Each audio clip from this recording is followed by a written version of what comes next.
Trainer, and I wanted to give you a video walkthrough on setting up your new Docusign form templates as well as implementing those templates into your business. What this is going to actually do is it's going to make it to where when you use these templates and you send out an offer or information to your clients for them to fill out, and if any changes are made at a later date, you can actually go back into the original Docusign form and then make those changes and send back out for signatures, very similar to how we did it in Loop before. So when you first log into your Docusign, you want to make sure that you switch over to Rooms right here. Let that load up for us. Once we get in our rooms, we're now at our dashboard. When it fully populates here, we want to go up to the top tab here and go to My Docs. And we're then going to select Form Templates. And now you can see on mine, I currently have no form templates to select from at this time to edit. And I want to come over here to this blue button to create form template.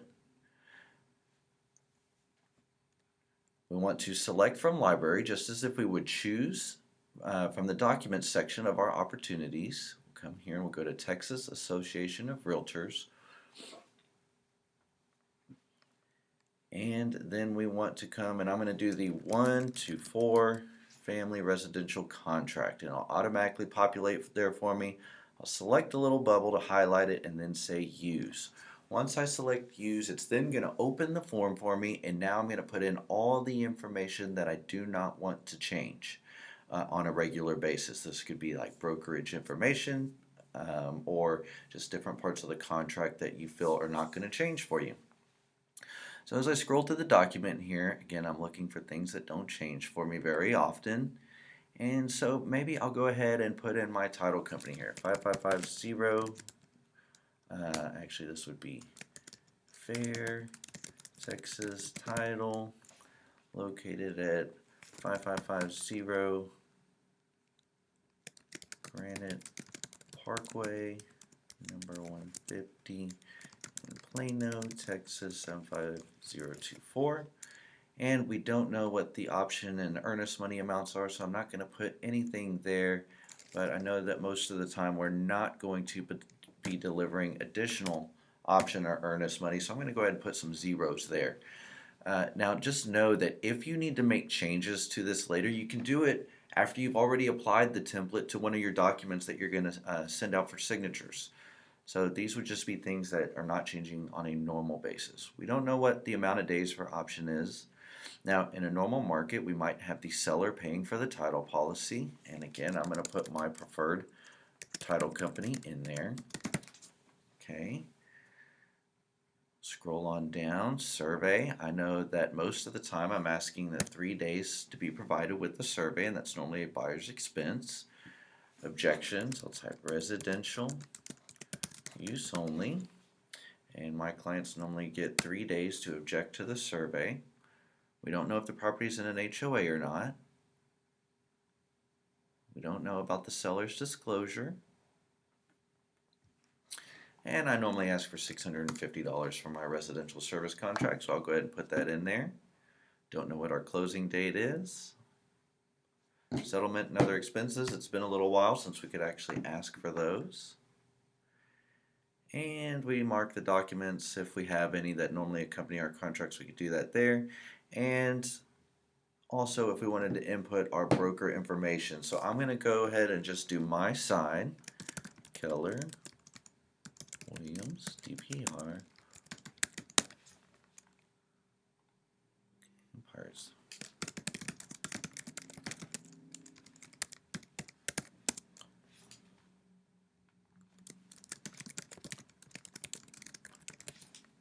Okay.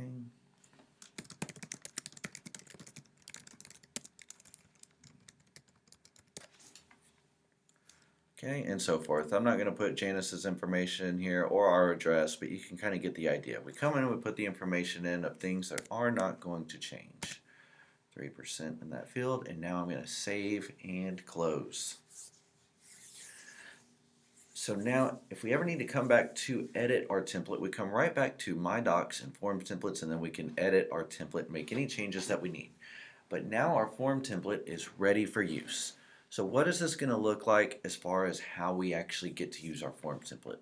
Well, we're going to come to our command and we go to our client that actually has the opportunity. I am going to create a new opportunity here. So we'll say this is a purchaser. We got our client's name there, and we got estimated close date. We'll just throw it a month out. Commission rate 3%, and we'll say they are active and they are negotiating. Okay, we create that opportunity.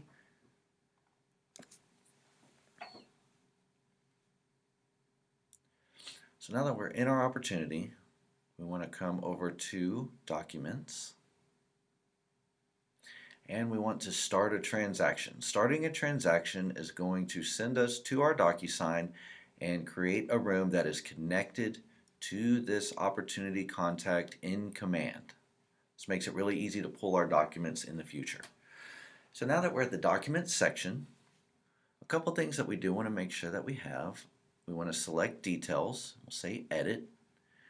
Just like .loop, we can import all important information within here. Really what I do is strictly the address. Okay. And this is important because we want to make sure that our address lines up on the address fields that are given to us within command or within .loop. Docusign, sorry about that. Texas 75056. Okay. Next we want to scroll down on the right hand side and we'll make sure that our buyer's information is in there. It should have auto-populated with their name and their email. This is all that's really required at this time, so I'm going to go ahead and select Save. Okay, our form is saved. I'm going to go back to my documents now that I've got my detailed information in there, and now I want to add the documents that I need to send out to my clients to initiate their offer. For the purpose of this video, we're strictly going to pull in the 1 to 4 family residential contract because that's the one that we just applied our template to. Okay, 1 to 4 family contract. We'll go ahead and add that document. When that document populates, we want to right click this, and now you can see that we've got this field right here, Apply Form Template. We're going to go ahead and select that. And this is the template that we want to apply to that document. We'll apply that.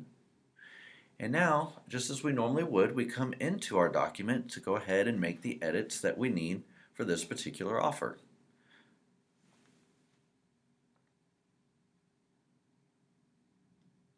So you can see here that the address is automatically populated into my document as well as my client's name. I've now got all of my title company information, just how I put it within my template. I've also got the address of the property at the top of the page.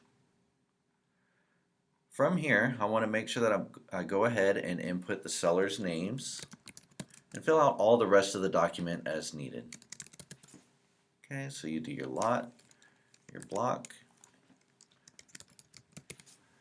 addition, and go ahead and fill out the rest of the document as needed.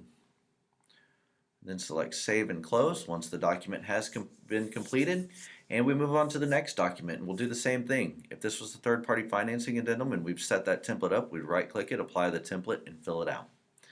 Now it's time to send off for signatures. We then select Envelopes, select New, please Docusign your offer. We come down and now we want to pull from Room Documents. We're going to pull in our 1 to 4 family contract and we add Selected. Okay, now it's time to add our recipient. Docusign has actually made us pre-tag fields for our buyers and our sellers. So instead of saying room participants, we want to select pre-tagged roles. Go ahead and select our pre-tagged role, and this will be a buyer, so I'm going to say buyer 1. If it was a seller, you would do the same. And then we want to select our recipient. Here's our test person right there. Go ahead and put them in, add selected. Make sure we put the signing order here.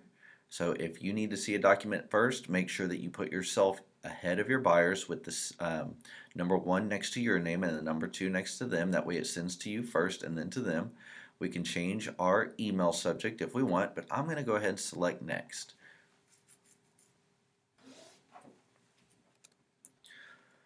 Now we come in and we no longer have to actually assign our own signature fields. We can come in here, our document is already filled out because we did that in the document section of Docusign, and now we have our buyer initial fields right there, already assigned for us.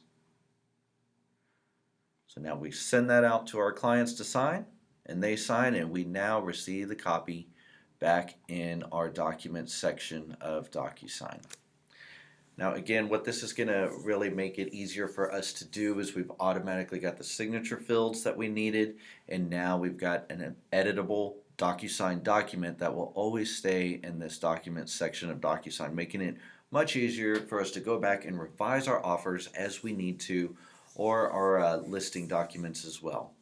So if you have any questions, please feel free to reach out to your tech ambassadors using the helpful command sites page that we've made it for you guys. But I hope this video was helpful and really helps you to springboard all of your signatures for moving forward.